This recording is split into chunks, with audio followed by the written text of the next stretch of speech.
Hey everyone, Willie Clark here. Welcome to 8-Bit Awesome's super awesome, special, jam-packed E3 edition. As always, my beautiful co-host. Brett.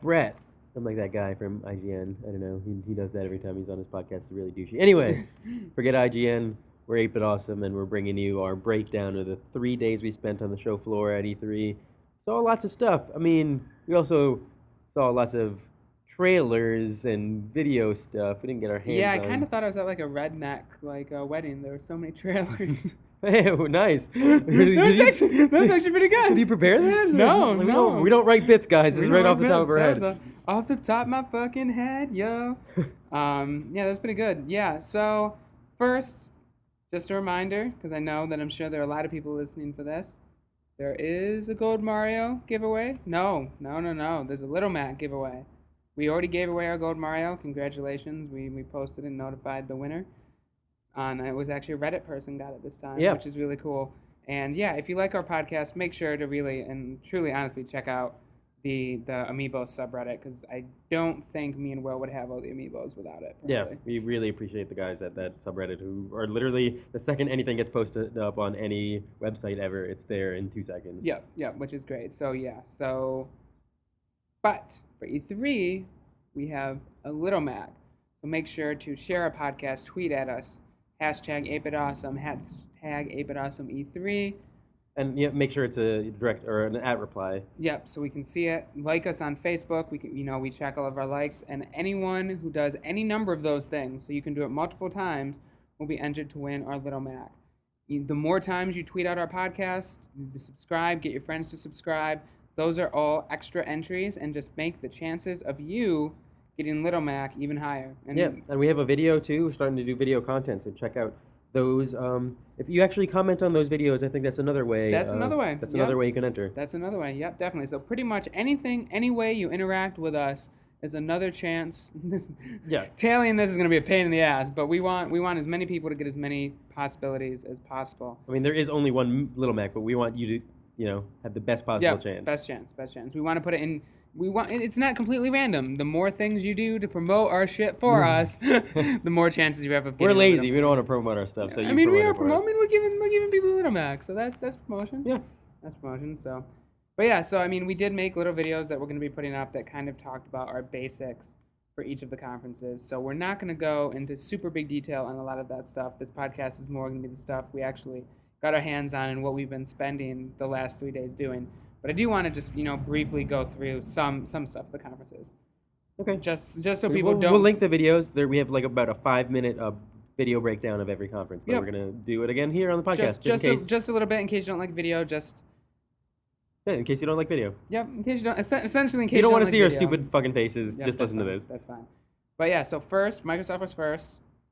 And I mean, I think my big thing, and I guess this is just kind of an all-encompassing thing for E3 this year. I mean, obviously I have a Wii U, but I was waiting to see who was going to convince me to jump to, should I call it true next gen? Is that fair? True next gen? Poor Wii U, true next gen. And I wasn't really sure what that was going to be, but I was waiting to see what was really going to make me jump. And neither Sony nor Microsoft, I thought, for me and the types of games that I like to play, had any reason for me to jump to next gen this year. Yeah. And I think that's a problem that both companies have had. When they launched the consoles, there were so many games that were multi-plat. And now, this year, instead of seeing a lot of games be multi-plat, we're seeing a lot of exclusive games that are timed exclusive or exclusive betas, or are coming out on Xbox One exclusively, but also PC. Or PS4 exclusively and also PC. So, I don't know. I mean, there was nothing that made me say, oh man, I have to go right now and go buy a console. Yeah. I mean... And you have a PS4, and I mean... I think 2016 will be the year that you'll probably jump. There are so many good games coming out, but that's kind of the theme, I think, of E3 this year. Hashtag 2016. With the exception of Nintendo, which is hashtag games coming out this year, but you don't want them. Yeah. But yeah, I mean, the biggest things the most surprising things at the Xbox conference were mostly 2016. ReCore, led by Inafune, with a couple directors. Metroid Prime people. A couple Metroid Prime people. Yeah, which is really interesting. And the gameplay looked awesome. It's a female protagonist, which is like the secondary. I mean, I don't know if the gameplay looked Well, awesome. okay, you're right, We 'cause you didn't didn't see see any gameplay, gameplay. right. The premise looked awesome. Let me kind of fix myself there because it was literally just a CGI like 2 minute like trailer. She has like a little dog robot with a blue core, and she can kind of pass it into different robots.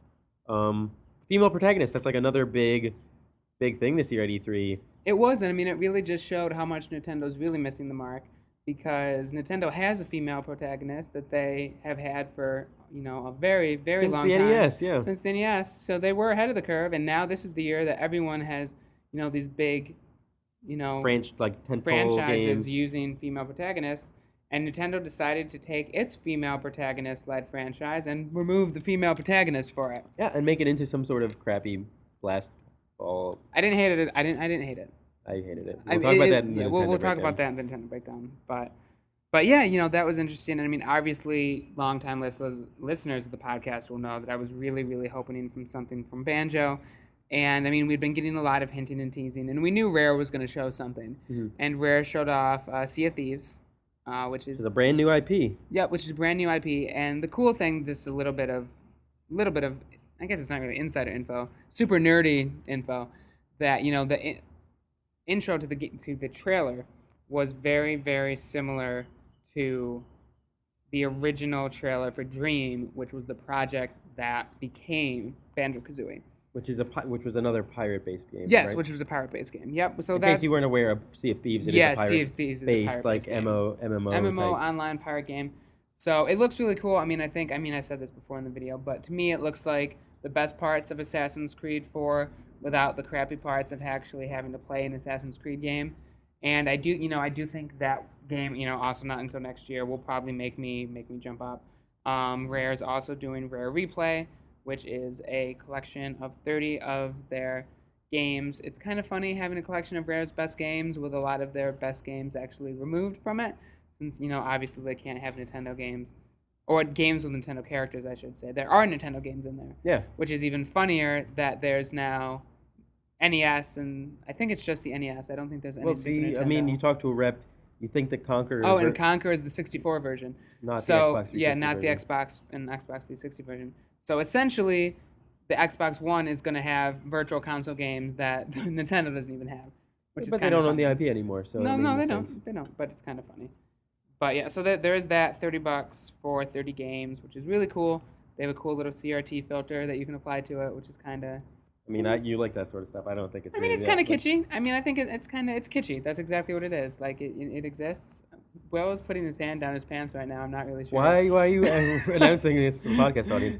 I have a wedgie. I gotta adjust myself. This is what happens. This is actually, if you'll notice, we are actually recording in stereo. And we're together. We always record over Skype. We kind of record from across the country. We're together in sunny Los Angeles. Yeah, and I think this is actually the only podcast we've ever recorded in the same room. I think you're right. I think you're right, which is pretty. And to celebrate, we can actually touch each other. Yeah, Will put his hand down his pants to celebrate. But yeah, and I mean, I think the big thing was I was really, really hoping for a new Banjo game, and if any other company had announced Sea of Thieves, I think I would have been really, really excited about it. And now I just have to overcome, I think, that initial sense of disappointment. And see if it turns out to be a game and you're kind of gay for pirates. So. I am kind of gay for pirates, and like I said, I really think it is a game that if any other company had announced it, I would have been all for it. But because I was expecting Banjo, and like I said, I mean, this is the trick companies have, especially companies that have, really strong IP like Rare does, or did. Did's probably a better word. There's the problem of you give fans something new, and I'm all for letting them try something new. It's mostly people who aren't, who weren't around during any of those games anyways. So yeah, that was. That was Microsoft. Yeah, super quick lightning round Microsoft. I mean, in case you're like living under a rock, the three other big franchises they have releasing this year, thankfully, is Tomb Raider, Forza, and Halo. Yeah, well, of course, yeah. And Halo Gears, 5. and the Gears remaster. And there is a Gears remaster because the real Gears is coming 2016. Yep. Like everything else. Yep. Everything else is coming 2016. But yeah, and I mean, nothing. I mean, I know Halo is enough for a lot of people to jump. but I just don't have the attachment to that franchise that a lot of people do. I mean, I feel like Master Chief Collection, if anything, was going to be something to convince me because it has like I would agree with that. Yeah, until it shit the bed. yeah, And I was actually really considering that because since I haven't played all the Halo games, I was like, that's kind of cool. I can go back and, it'll take me like 5 hours to play through the storyline in all four Halo games, and that's kind of cool. And yeah, it shit the bed. And I'm curious to see. I mean, they can show off Halo, and I mean, I feel like we didn't actually see that much of Halo. I guess they did show us some. there was gameplay, There so was I mean, we gameplay. did the line was just like the baseline at E3. So So yeah, we didn't actually put our hands on it. But yeah, so I mean, yeah, Halo 5's not enough to make me jump. And I mean, Tomb Raider, while looking really good, is only a timed exclusive. So I don't know in the long run how much that really. matters. I mean, Yeah. for as a holiday title, that really does affect a lot of people. People It want to play would, but I games mean, around the holidays. with so many other things coming out. Yep. Yeah. But yeah, So so I guess Sony, moving on to that's Sony. Microsoft in a nutshell. Oh wait, hold on, one more thing. Backwards compatibility. Oh, that was the only biggest other thing. megaton. That was the bit. Yeah, and The that big distraction to wave their hands and kind of sleight of hand the fact that they don't really have that many games this year. Yep. I mean, no one. Let's be honest. No one had that many games this year. I know a lot of people are really super excited about this E3, and I'm not sure if people just have really short attention spans or ADD and are easily distracted. I mean, there are a lot of things to be excited about in this E3, but if you just look at it, the output in terms of number of games from all of these studios is rapidly shrinking. Yeah. From everyone, from all Just the think big the three. fidelity, the graphical fidelity required to make these games. And the it's time, yeah. the money, everything, the time required to make these games is so much these days that we get, so Few. few. We get few, yeah. And I mean, Microsoft, like you said, sleight of hand. It was really a flashy show, trying to make people think, this is the strongest lineup we've had for Xbox. They repeated that about 20 times. Yeah, about 20 times. Because I think if they think that if they repeat it enough, people will just believe it. And I mean, Sony did the same thing. Sony was like, hey, And they came out swinging. I mean, The people Last were also Guardian, kind of yeah. like just like distracted and drooling over the fact that a game they've been so excited for so long is actually coming out. They understand the excitement, but again, 2016 and when in 2016, who knows? yeah. And I mean, even like if you read some of the interviews and stuff, they're talking about like, I believe the exact quote was, "We're kind of confident in our 2016 window." Yeah, I believe it'll probably be holiday 2016 if we are lucky. If we're lucky. And I mean, the other thing is this game has been in development for so long, which isn't a good sign. And it really doesn't look that much better than when they originally revealed it 6 years ago. Yeah, I mean, I think the next year will be used to brush up or to make the rest of the game essentially. Yeah, that's all. Other The, than the demo demos, thing. that's all that we've seen. And I mean, I know a lot of people are really attached to Uncharted and stuff like that. But again, this is theater experiences. These are games that are still far away. Yeah, they haven't shown any. I mean, they pretend to play them on the stage, and I don't necessarily believe that is a real gameplay. We're not convinced that Uncharted was actual gameplay. We sat through they had the studio experience for the big three, for Last Guardian, Horizon. Yeah, Horizon Zero Dawn and for Uncharted. Uncharted And Uncharted was suspiciously similar suspiciously to exactly to the original like showing of it on stage. Yep. So Yep. But yeah, I mean, I think the game that kind of surprised us and that we both were probably the most excited for out of Sony's conference was Horizon. yeah, it looks really interesting. I mean, even in interviews they mentioned that it'll have combat similar to Monster Hunter, which of course we're going to Which be immediately our boners got like 2 boners tall. Yep. Dicks on dicks on dicks. So many dicks. Yeah. And I mean, so if you haven't seen the trailer, check it out now. But it's essentially like a post-apocalyptic game, surprise, where humans have become more tribal. Cities are kind of gone, and robots roam the land. They look like robot animal hybrid monster things. Yeah. Yeah. I mean, it's kind of. I mean, I saw a lot of people mention that like it has a Metal Gear feel to Yeah. it as well. I mean, to me, it screams Monster Hunter. And the cool thing was they were talking about how like different areas, like, of the monster that you kill, you can collect different items from. Yeah. And they said that like if you explode a monster, you might not get the drops from it that you want, which is interesting. Yeah. And again, this is another lead female protagonist who looks really cool. And I mean, it's the Killzone guys, which Yeah, I is mean that's worrisome. that actually makes me worry because Killzone has been such a mediocre franchise and been so critically kind of like forgotten and doesn't sell really well, and they tend to overpromise and underdeliver. Like everyone tends to be super pumped every time there's a Killzone trailer. Like this is the best graphics, this looks like they get best gameplay, and then it just kind of completely fizzles when it comes out. So They have an uphill battle with, Guerrilla Games has an uphill battle to make everyone believe that this game is going to be Yeah. amazing. But But it does look really cool. And I will say, of the 3 games, I'm most convinced that's actual gameplay. yeah, that was definitely actual gameplay. They showed it was completely different from what they were doing, on stage at But some. again, another 2016 title. Last Guardian, Horizon New Dawn, Uncharted 2016. The only things really coming this year are the third-party stuff. I cannot think of, maybe I'm just being stupid, I can't think of like a first-party game that's coming out this year. For Sony. Yeah. Well, I know the Vita has a lot of games coming out. Oh yeah. A lot Oh of wait. AAA. Like really big budget titles. Yep, yep. I mean, it's not like they said that they weren't ever going to do any. Oh wait, they did. Oh wait, did they? Did they do that? That was another big announcement. So the rest of Sony's conference was just like they paid off a lot of third-party developers for exclusive betas, exclusive DLC, exclusive this, that. Like, Yep. but essentially bullshit. Battlefront. They made a big deal about Battlefront. They made a big deal about Call of Duty, Destiny. Destiny. The other thing, and we didn't talk about this, but Final Fantasy VII. Oh, of course. Which will probably be 2017 or later. They showed a CGI trailer that was like a minute long. Just said remake at the end. It's a remake, not a remaster, Mm-hmm. which is apparently important to know. Yep. And not much more else to say there. It's gonna look really good if it comes out.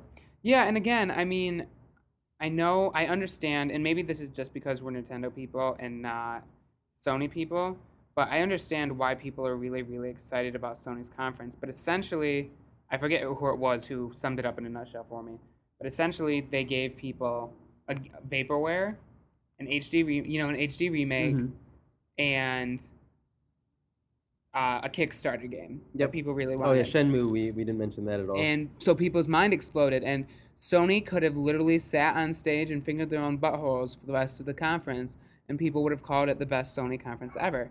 I mean, I'm not trying to take away from the fact that, yeah, they were smart with how they structured their conference, but it was very similar to Microsoft, where It it's seems just like smoke and mirrors. it's smoke and mirrors. Let's open really strong with stuff that might be really far away, because once they opened with The Last Guardian, people were losing their minds. They didn't. Yeah, They could and have nothing else announced. They could have mattered. announced the next game was going to be a game set in the Holocaust where you killed Jews and played as Hitler, and everyone would have been like, Well, that's "Well, fair, yeah, as long that's as we right. get Last Yeah, as long as Guardian." we get The Last Guardian, that's probably okay." The only way you play Last Guardian is you have to play through the entirety of this Yeah, Holocaust game. and that's just how steamrolled people were by that announcement. And like I said, I'm not trying to take away from what Sony's doing. It's just, for me, like I said, there was nothing, with the exception of Horizons, which I think is very, very smart. There's nothing that said, "Oh man, I need to go buy a PS4 right now." Yeah. Like, the really cool stuff is still very far away, and I'm not gonna get a PS4 just for multiplats or exclusivity and stuff like that. And I mean, I'm not even convinced. I mean, Sony must be, but I'd be really curious to see some hard numbers on this.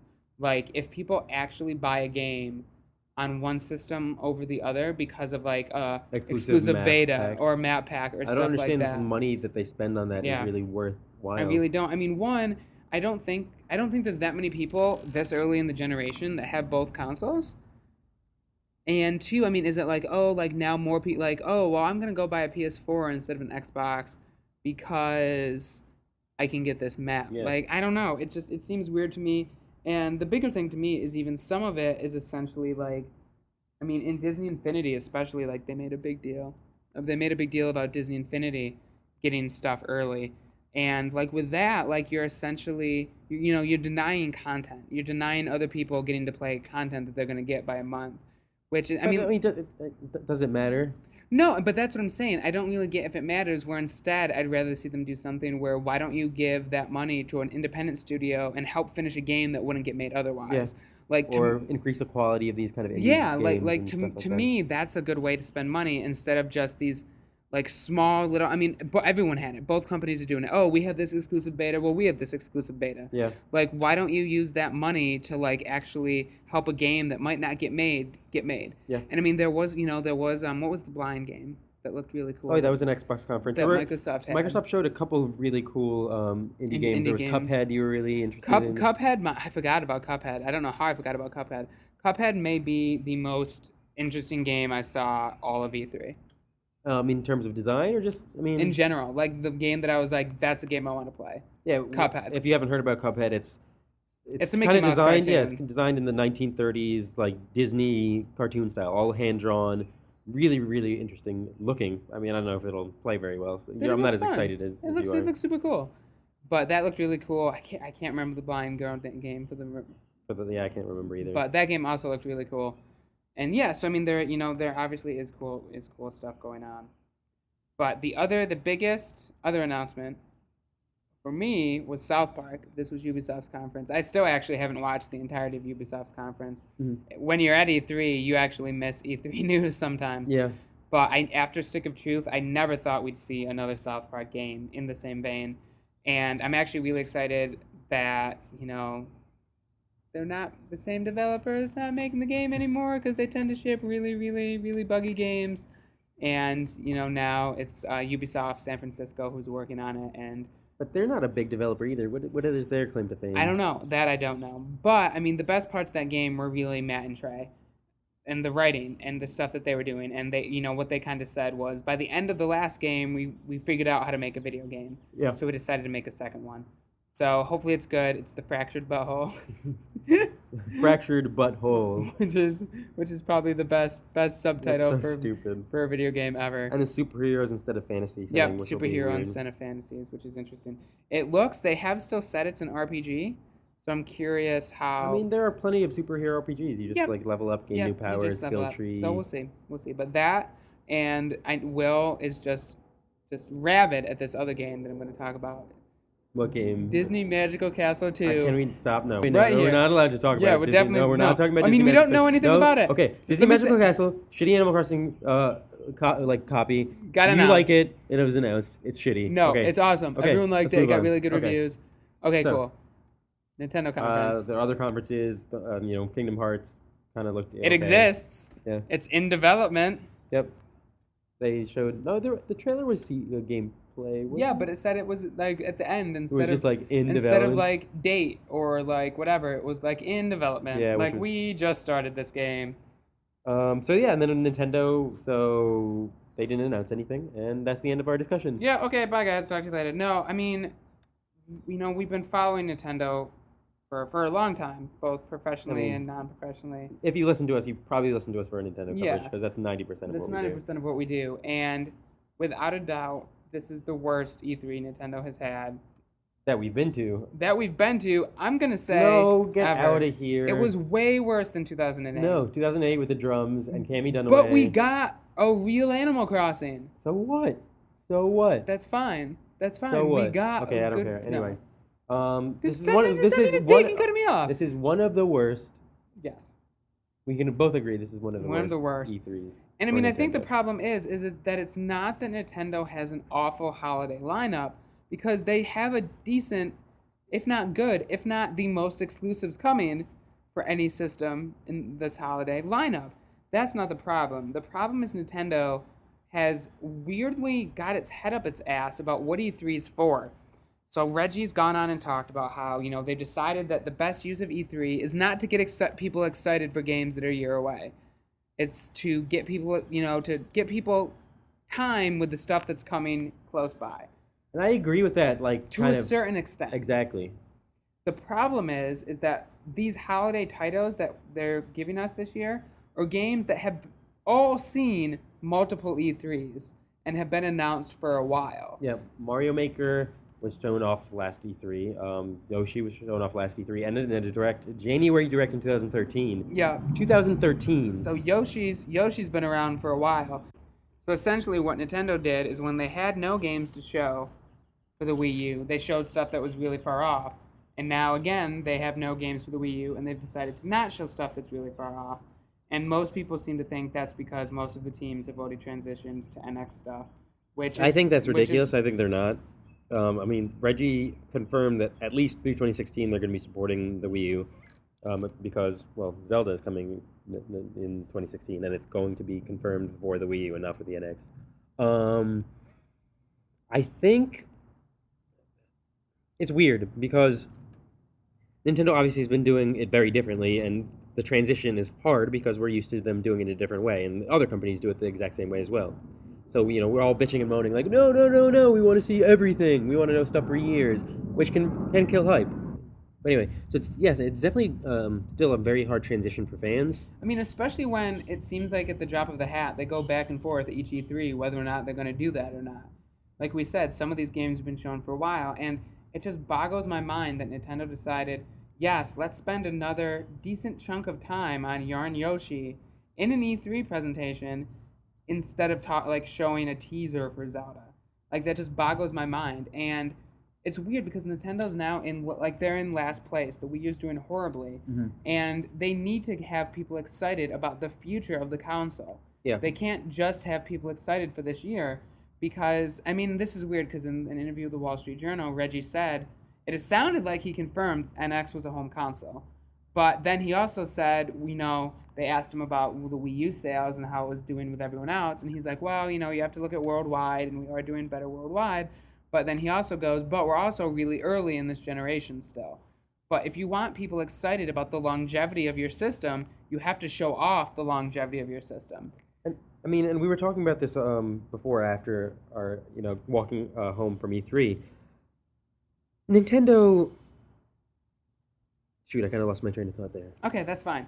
I mean, the other thing that I think really, really disappointed people is we essentially knew about all of these games that they showed off. Mm-hmm. The only things we didn't know about were big disappointments, and we know Nintendo's having problems developing. We know that they're doing these spin-off titles, which is fine.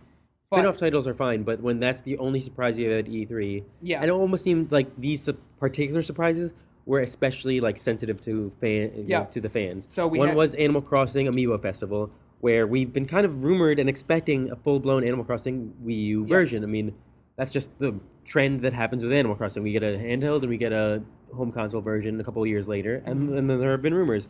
So we see footage on screen during the Direct of an Animal Crossing Village in HD, and then it pans further back, and it's like a crappy board game. Not only is it a crappy Mario Party board game, it's not really what I think, and you can't see me doing the air quotes, a game.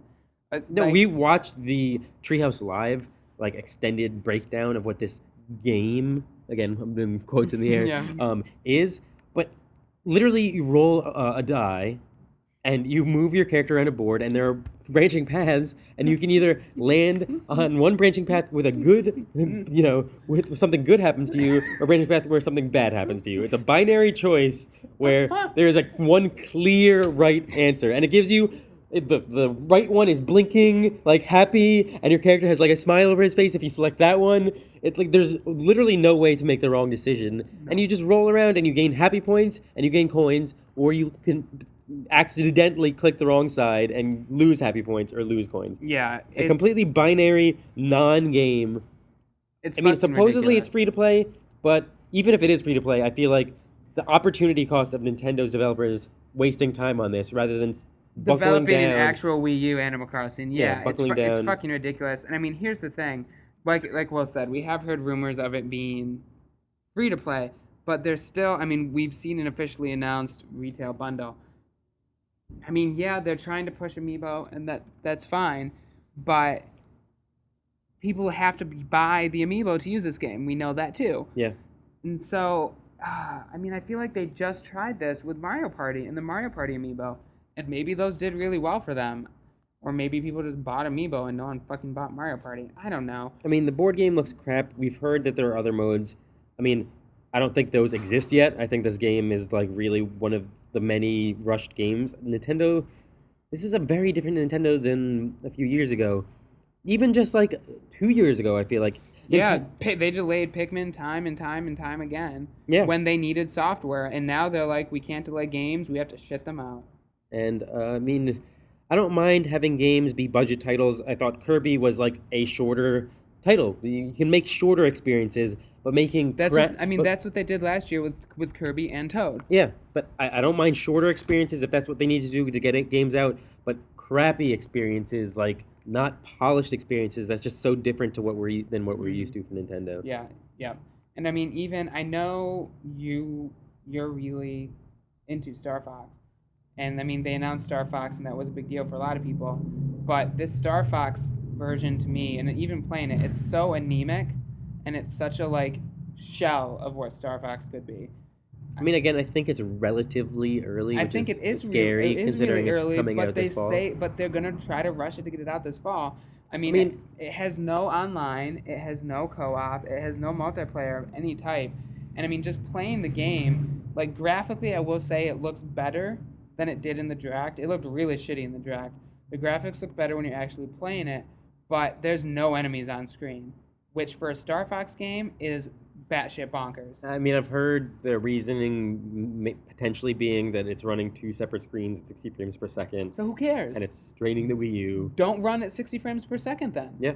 Like, like, how many people in this world are gonna look at that game and go, "Oh man, I was gonna buy Star Fox, but it's running at 58 frames a second, so fuck." Yeah, I mean, no having a weird frame rate like that sometimes hurts because the resolution of TVs and whatnot. I mean, I just picked a random number, but like, But you run could it lock it at 30, yeah. lock it at 30. There's plenty of other things you can do besides just locking it at 60. And I don't know why they felt that like they absolutely had to do that. And I mean, they just don't know what they're doing. Even like Platinum's working on it. That's a big deal. And they don't announce in the direct that Platinum's working on Star Fox. But again, like I said, if it's just a shorter experience and they charge us a budget price, like I don't necessarily mind that. And Miyamoto even mentioned in interviews like last year's E3 that they're potentially going to release Star Fox as episodically, Yep, that's which is possible. I really think, interesting. I mean, maybe they'll even release it with different modes. You know, release a single player kind of platinum short experience for a small amount of money, and then release a multiplayer patch later. Yeah. multiplayer patch. Yeah, I mean multiplayer it's download. possible, but I mean then we're getting into the area very similar to Splatoon, where Nintendo's releasing games without all the content up front. Yeah, I mean, I think they're straining with again the development time and stuff. So selling games piecemeal might be the way that they're going to do it. In the future. I mean, I don't think that should be considered an acceptable way to sell games, but I mean, and I'm old school. I like my games complete when I pay for them. But if yeah. you're paying, if you're paying Yeah, I mean, $15 if- now if- and $15 in the future. Yeah, I mean that's obviously a lot different. But I mean, like I said, but even Star Fox, and I mean, I know me and Will have been talking about this a lot, but it's just it's an on-rail shooter. It's not a genre that exists or people really get excited about anymore. Yeah. And I mean, I feel like they could just be doing so many cool things with Star Fox, and they're just not. And I mean, playing it, and me and Will agree on this, but they're wonkifying. That's the only word oh no, that sounds like Wonka, like Willy Wonka. They're making the controls wonky. Yeah, they're making the controls wonky. Like they're like, oh, like they're trying to justify the gamepad. Like you can see a cockpit view, but like having two similar views that are slightly different is really weird. Moving between the two screens is weird, as we've found with any game, especially like a response shooter like Star Fox is. And they just have the controls mapped all weird. Like the gyro controls the cursor on screen. But the stick, when you move the R wing, also moves the cursor. Well, it moves the whole shit, but the cursor moves with it. Huh? The cursor moves with it too. I did because I played it again when I played it a second time today. The cursor moves with it too. So you have like two ways to control the cursor, and one way they're calling like fine-tuned shooting. But it's just like Star Fox at its core is a relatively simple game. And like I was watching people and people are crashing all over. I had a hard time piloting around. I didn't really have a hard time, and I mean I think it's similar to like Splatoon's initial reaction in terms of just mechanics and control. It's nowhere. It's way worse than the Splatoon initial I disagree. controls. I like Splatoon's initial controls. Like I like motion controls. Like I like being able to do that, and that's fine. I don't think we've heard actually if we'll be able to use the game without the gamepad, if we'll just be able to use an actual controller or turn the motion off or something. But it just does not work how they have it set up right now. And then there's a weird like they want you to like fly over machines and then look down at the one screen and aim down while you're flying. Like it's just I don't mind that. No, it's weird. It just doesn't work. It just does not. I mean, we're just staring. It's weird. Me and Will are just like each his own. We don't know what to do when we're in the same room. But yeah, I did not think it worked. And like I said, like Star Fox is something that people should be really hyped about. I mean, it's also a genre that's completely died in the last like 10 years because it's essentially an arcade shooter, and arcades don't exist anymore. And it's they all tend to be such a short like really focused experience that it seems so different to modern games where you have like so many different options. Everything's open world, and in this game you're on rails for half the time. You Yep. barely control yourself. And even I mean yeah, and even the weird thing that I noticed in the demo too is you were oddly on rails at some points too. Like you could fly around, but then when you switched to the boss battles and stuff like that, your R-wing was essentially flying around by itself. That's not true. Yeah, you did you play Area 3? No. Yeah, when you're fighting Pigma, like you can control the reticule and stuff like that with the gamepad, but you have very limited options with how much you can actually like move the R-wing around. It's really weird. Well, the final boss in the original Corneria stage, there are 3 different stages you can try. One's just training, one's Corneria, and one's... I mean, it was the same thing in the final boss in the Corneria. No, you actually do control your... But it's weird. You're like I was like there was a ring I was trying to collect, and I couldn't like fly straight to that ring because it kept like looping me. Like it was wonky. It was weird. Again, I didn't have any trouble. But yeah, I mean, agree to disagree. I actually thought it was good. So, I mean... But I mean, like I said, even controls aside, like it's a very like there's nothing going on. There's no enemies to fight. There's no other modes. Like it's bare bones Star Fox. And if you're gonna relaunch this franchise, which it's a prototype though, so don't get your panties in a bunch. No, I mean, but that's fine. But it's a prototype that's releasing within 6 months that we didn't see at last. I feel like there are E3. plenty of games we've seen recently from Nintendo that they managed to get out in 6 months and be a fully fledged experience. Like and especially what? if it's what? Well, even like Mario, Super Mario 3D World or 3D. Yeah. Yeah, but I don't think that game looked any different between E3 and Final. Oh, it looked, I think, completely. I think people were initially incredibly disappointed with Super Mario 3D World, and it came out and was actually really high quality. I don't think the game I don't think they made any changes to the game from E3 to when the game actually released. I think they added a ton of content. Like what?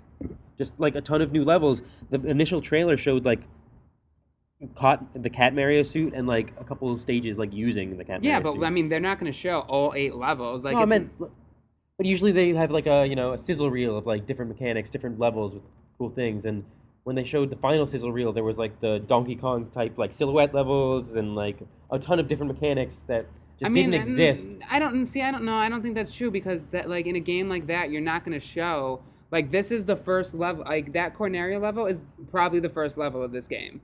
That's what I'm saying. I think I think 6 months is plenty of time, especially for a developer like Platinum and Nintendo, who now knows how to kind of rush games out.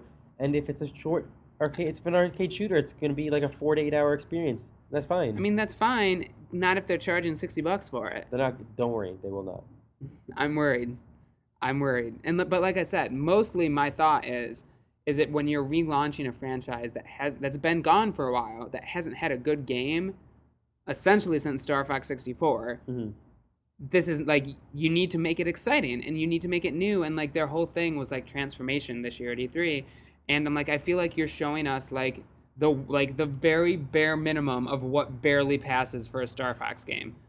And I mean I feel like that's the same for Animal Crossing. Like Happy Home Designer I do think looks really good. Neither of the Animal Crossing games are on the show floor, by the way, so we didn't get to play either of them. Yeah. But like Animal Crossing, they're showing like Happy Home Designer looks good. The other one is like clearly we can't get a Wii U Animal Crossing game out in time, so let's put something out. And that's what I feel like with Star Fox. It's like we said we were going to do something with Star Fox, so here's something. Like I don't think it's that bad. The robot's cool. The robot's cool, don't get me wrong, and like a transforming robot amiibo will be cool. And they showed a Landmaster like stage in the trailer. So Landmaster and the Landmaster can fly and you can turn into a chicken. We got the Landmaster back. Woo!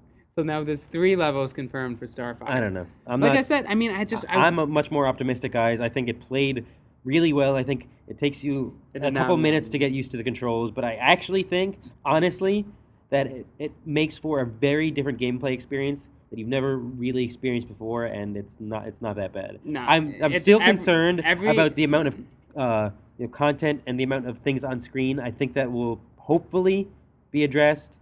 I heard that a lot of people were mentioning that, so they're aware at E3 of that fact, and I mean, hopefully, if it's a budget title, then we can also I mean, if it's $5, and I mean, I think Star Fox, I mean, episodic content is really hot right now, and Star Fox is a great series to kind of experiment with that with because you can it's essentially an episodic game. it's these little mini adventures, and if they want to do something like that would be a really fun way to experiment, and Star Fox would be a good series to do it with. But if you're going to do that, I don't think you can make Star Fox your tentpole holiday title. And we thought we were going to have some other big holiday title for the Wii U, and we don't. Yeah. It's Star Fox. And like I said, that's fine, but then you have to make Star Fox a tentpole holiday title. Yeah. So, I don't know. It just wasn't all that I wanted it to be. And I'm not even like a huge Star Fox fanboy. I don't think. I've only played Star Fox 64, and Star Fox Adventures. So to the other big disappointment, Metroid. Metroid has been rumored Womp, forever. womp, womp. And in case you watched the Nintendo World Championships, they showed us this crappy 3v3 like esports title. Nintendo thinks they're all esports now because they had like one game, Splatoon. I mean, let's be honest. Everyone's making 3 versus 3 shooters now. Yeah. Or 4 versus 4 shooters or whatever. Yeah. Yeah. So they have this 3v3 sports game / shoot 'em up, where you shoot at a ball and try to get into another person's goal. I thought it played really shitty. I thought the controls were crappy. I thought the camera was crappy. Will essentially hated everything about this game. Yeah, no, it looks like garbage. It looks like a 64 game. It does look pretty bad. And it's Metroid slapped on willy-nilly onto a sports game. Yeah. I mean, yeah, it's soccer. It's space soccer. I didn't hate the game as much as I thought. I did think that the gameplay element of it's kind of fun, and I mean that's the thing is Nintendo doesn't fuck up gameplay. And this is just one mode. Like there still is a main mission there's mode a main that will mission be like mode and all Metroid that. Prime. We didn't see anything of that. Again, this is another game that looked really early. I mean, this is the game that Next Level is working on.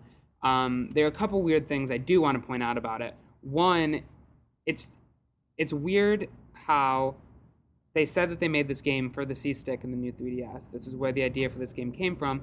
It originally was supposed to launch with the new 3DS. The demo at E3 didn't use the C-Stick at all. Oh, I didn't even try it. No, it did absolutely nothing. And they said, like, we made this because we had a C-Stick. We could do a shooter.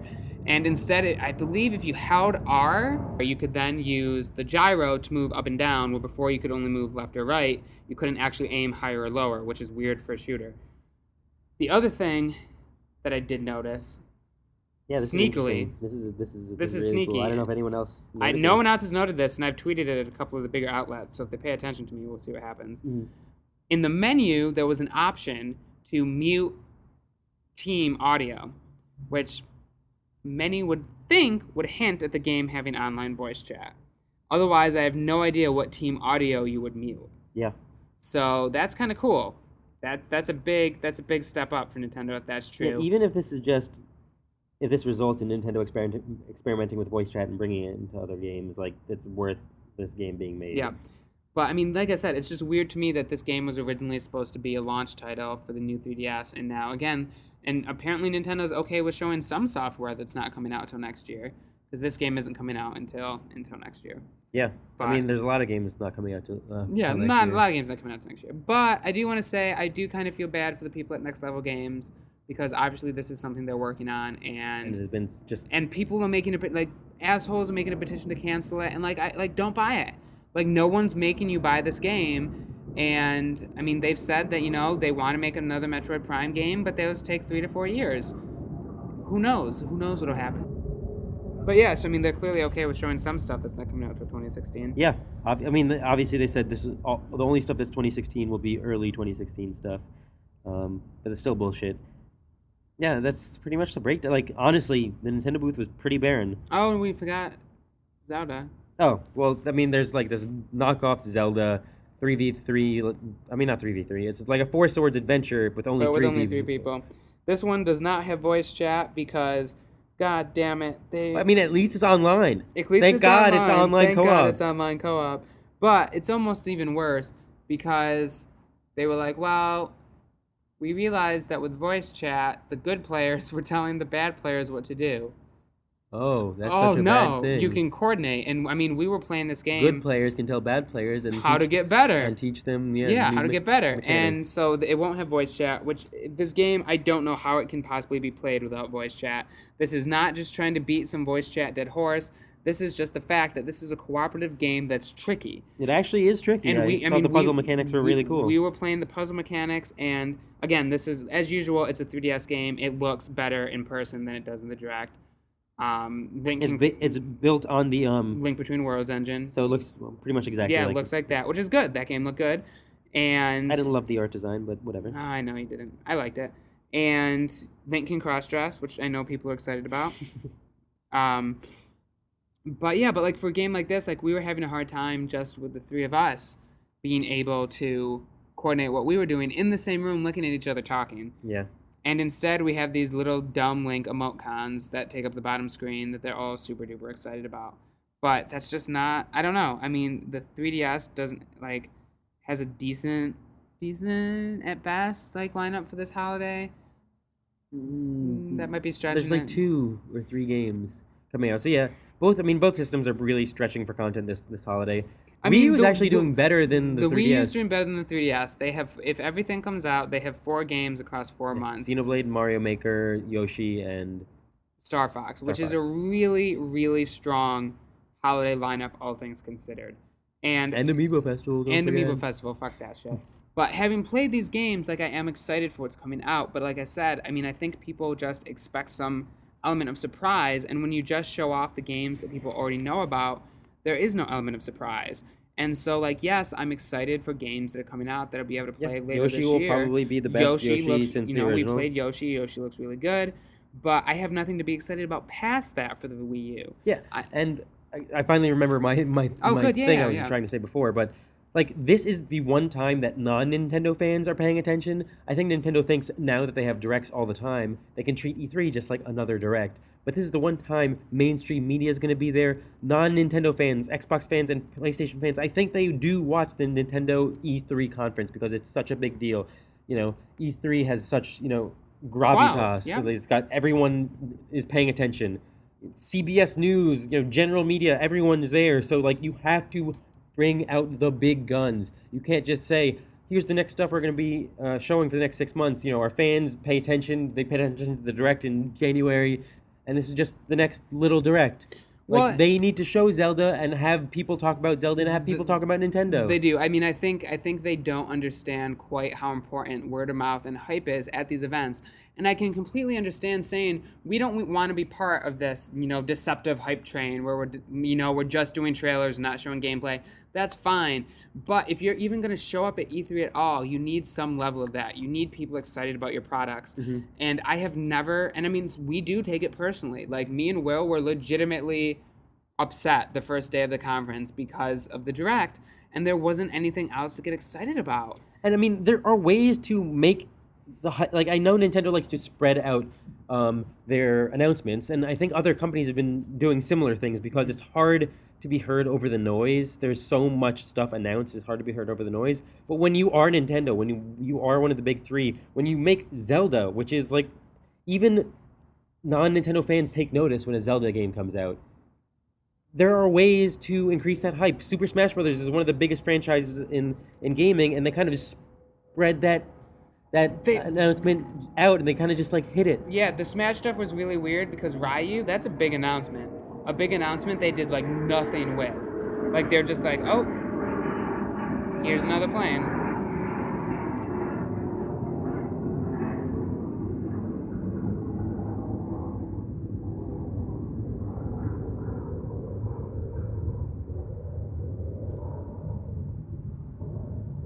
And they were just like, oh, here's Ryu. They did absolutely nothing with that. Like, putting that as part of the Direct and actually making a big deal. Like, here's 2 characters you can get right away.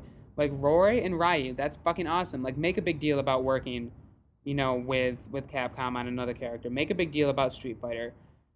I will say, them working with Skylanders, that is the number one thing that I think a lot of people have been saying Nintendo needs to do that I never thought we'd see happen. That's a good move. They need kids buying their console again. They need in on the Skylanders, and that's a very good move. I will give them props for that. But yeah, like Smash, Mother, those are big announcements. They kind of weirdly snuck under the rug. I feel like other gamers aren't necessarily going to be paying attention, even though it's great for the fans.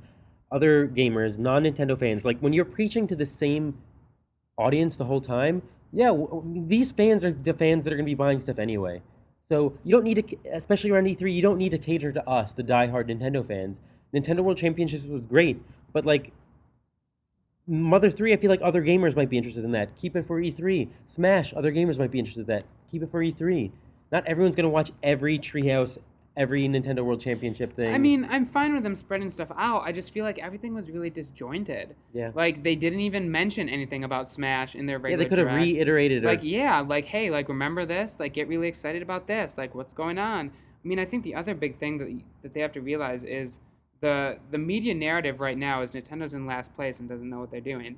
And when you get all this negative hype around E3 from your fans, like, that's bad. It has spread. I mean, And Bloomberg Bloomberg fucking wrote about how yeah, I'm sure unhappy other everyone people was. have been picking up articles as well. And I mean, the thing is too is that you got to remember, like, me and Will are gonna watch Nintendo Directs all the time, and this is what Will's been touching on. E3 has a wider audience. It has audience that Nintendo needs to capture. It has the gaming audience as a whole. Yeah. It has people who just have a PS3 who might be like, okay, let's see what Nintendo I brought can have a this year. secondary console. Yeah, Nintendo has a lot of exclusives. It Yeah, could be my- Nintendo has a lot of games I used to remember playing as a kid. What are they bringing? And they turn it on and they're like, Oh, oh. no wonder I stopped playing Yeah, Nintendo games. and exactly. This is why I stopped playing Nintendo games. And I mean, like, you know, Super Mario Maker is really cool. That's a really awesome game. You know, that's a game that's coming out relatively soon. I think it'll be a lot of I don't think fun. they even spent that enough time talking about that in the direct. We got 20 minutes talking to developers about like Skylanders, which isn't necessarily. It's a great business move, but I don't think it's necessarily important for E3. I mean, I think it was important for them to have someone from Activision there. You really think so? I do too, because if you notice, every other, like Microsoft and Sony do this all the time. It's important for a peace of mind for people to be like, hey, I'm bringing a third-party developer on stage with me. Like Sony bringing Disney Infinity on stage was a huge deal for Disney Infinity, because I don't want to say no one's been taking them seriously, but no one's been taking them seriously. And, you know, that's a big deal. That's their first time on stage, you know, at a conference like that. And that does get a lot of people's attention who never would have looked at those games. Yes, but like, and then there's Yoshi, which is a game we've known about forever, and he spent another 10 minutes talking about Yarn Yoshi, like the amiibos. And when you're only doing like a 40-minute direct to begin with, when your conference is already shorter than what everyone else is doing. Yeah. And then on the show floor, we can really talk about, like, half the games they talked about weren't there, like Animal Crossing.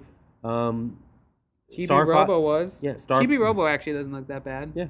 I mean, we didn't talk about this, but Mario and Luigi Paper Jam, Mario and Luigi universe merging with the Paper universe, like Paper Mario universe, it actually played really well. I love the Mario and Luigi games. Yeah. So that was also really fun.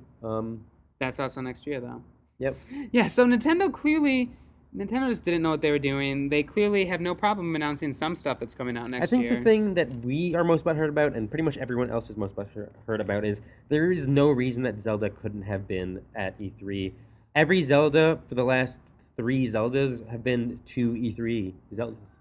Like 3 E3 Zeldas. I mean, I don't. Well, I mean, Reggie has been confirming over and over and over again that it will be Wii U and it will be 2016. And even if it's holiday 2016, announcing a trailer, you know, preliminary gameplay, just a few tidbits, a year and a half before is perfectly fine for a franchise of that scope and size. It is. I mean, so I here's think the real thing that this makes me feel, especially because it just I had no presence whatsoever, not even mentioning it, ignoring the fact that Zelda exists, and the fact that the last time we saw Zelda, it looked so rough and so early, is that Nintendo lies sometimes. Nintendo blatantly has to lie, because if investors hear Zelda's not going to even potentially be ready for 2016, and gamers hear that, it could cause panic. Riot in the streets. Yeah. So, like, I'm really concerned that Zelda might not even be ready.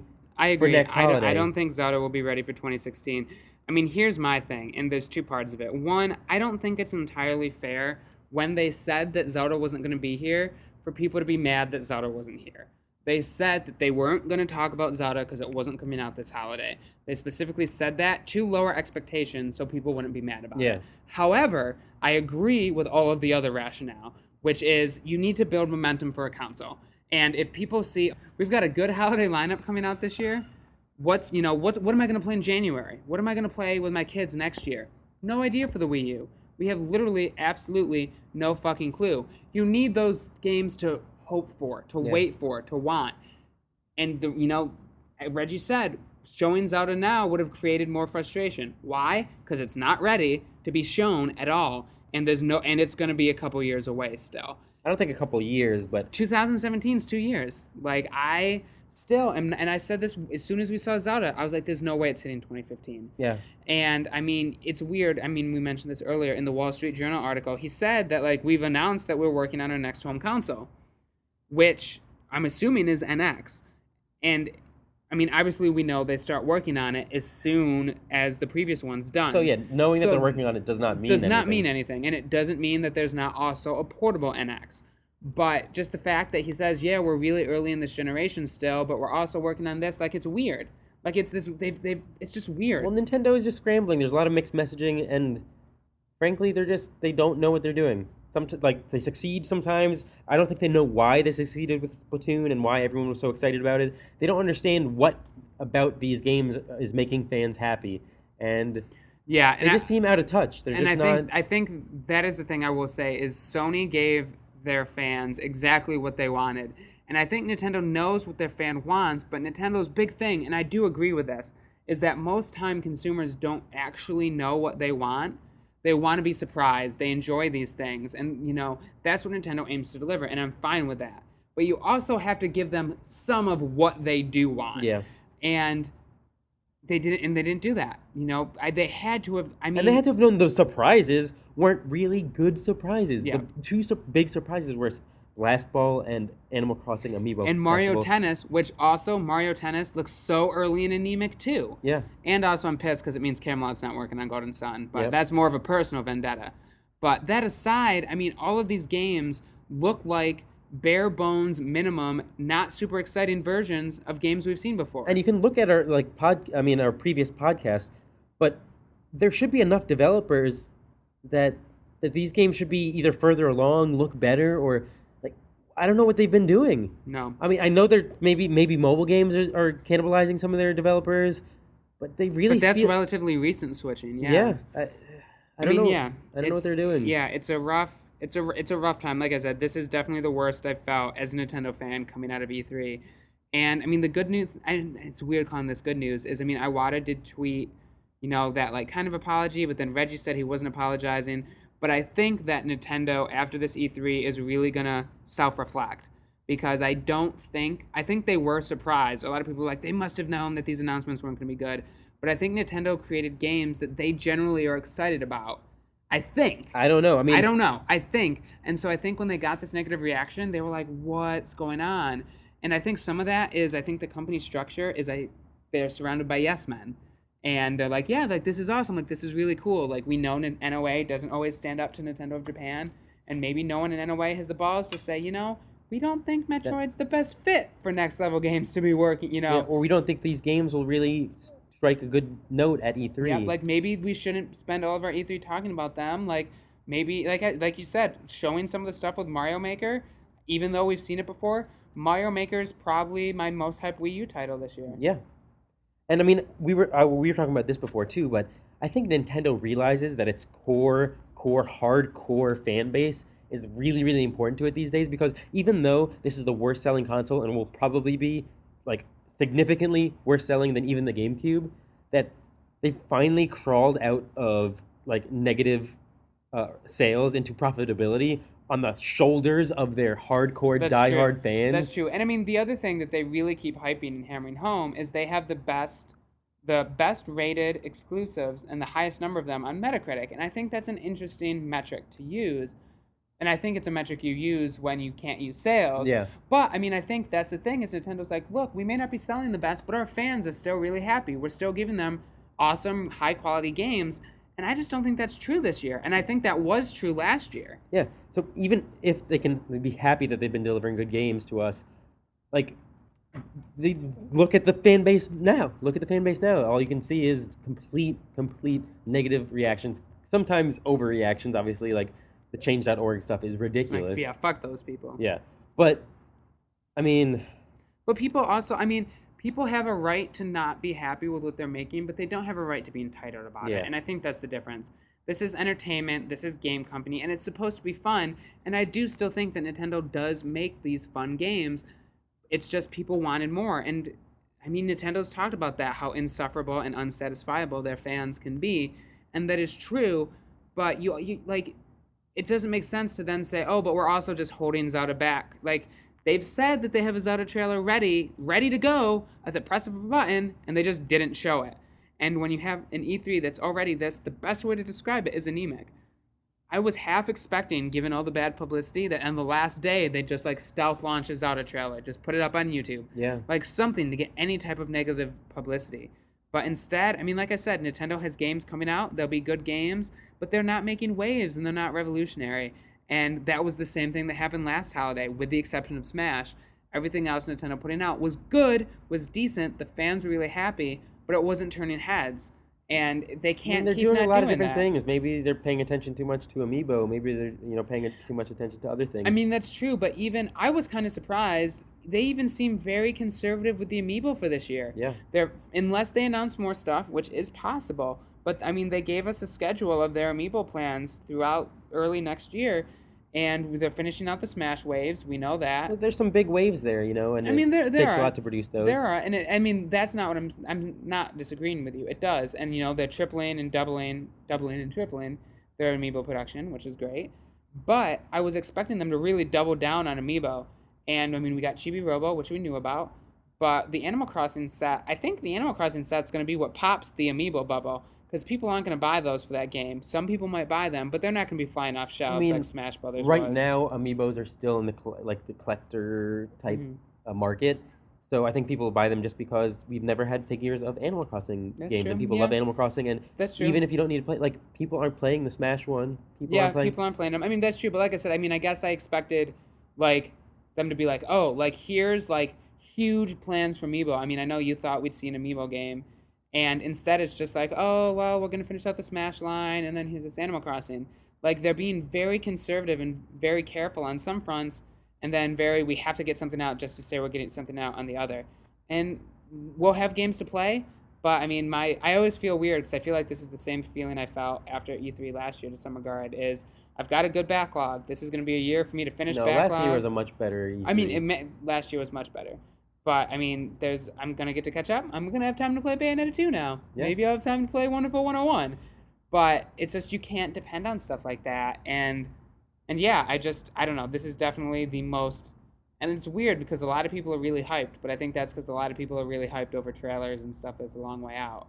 And being a Nintendo fan, we don't have that stuff to hold on to. We don't have anything past this year to be hyped for, and that's hard. It's a hard position they put us in. I think we'll probably get a Zelda trailer in the next Nintendo Direct. Next week? When that Direct is to be seen. Yeah, I don't know. And I mean, it's weird, because last year at E3, I seem to remember them saying, they had unannounced games for the Wii U that they'd still reveal before the end of the year. I think this is our lineup for this year. This is what we've got up until, it could be June of next year. I mean, they tweeted out actually their lineup for the year, and it's bad when like indies and eShop titles are. It's bad when eShop titles and are virtual console titles are on it. So, yeah, it's not. But yeah, and I mean, we didn't even get any more news about like virtual console, like the DS stuff, or any more N64 games for the Virtual Console. There's so many things they could have done to just pad it out, and it really felt like they weren't even trying. I don't know what Nintendo's doing. Puppets. Nintendo's doing puppets. So, I mean, we don't mean to be so negative. I actually enjoyed the few games that were here. Mario Maker is going to be amazingly awesome. Yoshi is going to be, honestly, the best Yoshi, I think, since the original, and it looks beautiful. Mm-hmm. Star Fox, I'm actually really excited for too, so I'm not as down on it. He's not as... And, I mean, I'm also slightly more excited. I also thought that Federation Force was a lot more fun than I think people are giving it credit for. I mean, I disagree, but I also thought Zelda looked horrible in the Nintendo Direct. Didn't really spend enough time talking about the gameplay, but it plays awesome. Yeah, and I always, I'm surprised people aren't more hyped up. It's an online Four Swords, and I think, I really like the Four Swords games. And that's really cool. Online co-op, like the very first online co-op that Nintendo's put out that I can think of. I don't think there's ever been an online co-op game. Not that I can think of, no. We are also getting Fatal Frame. I did forget about Fatal Frame. But they didn't announce that at the Direct. They didn't show it on the floor, and that. I mean, no, but they showed it in the treehouse. They Okay. did show some Fatal Frame, so we do know that's coming. Nothing about Devil's Third, though. We don't know. Devil's Third is mysteriously no more disappeared. Project Treasure stuff either, unless I missed that on the no more treehouse. Project Treasure stuff.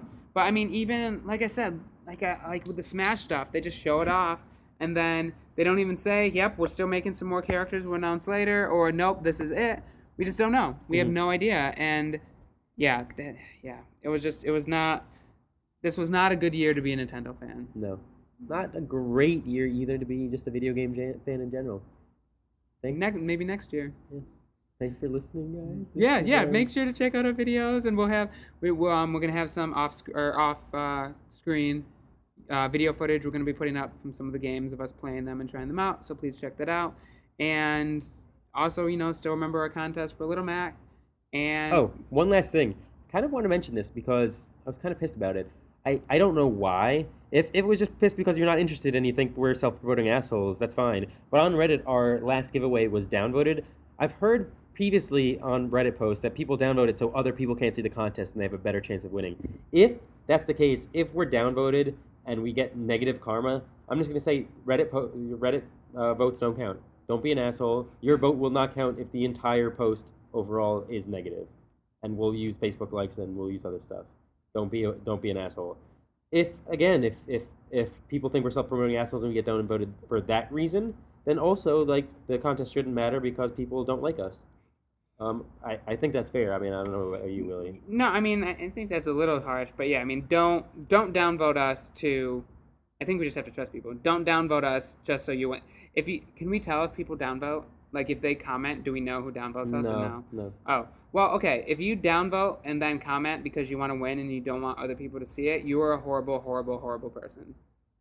I think I'm gonna stick by it. If it has negative karma, then we're not giving away to a Redditor. Yeah. It'll That's be fine. a Facebook like. Yeah, so don't screw it up, Reddit. Don't downvote. Like, we want as many people to see the stuff as possible, and we don't want like one person commenting and then downvoting. Yeah, and we did hear some of that last time. Okay. Everything else cool. Video games, tech, and everything awesome. Peace, guys. See ya.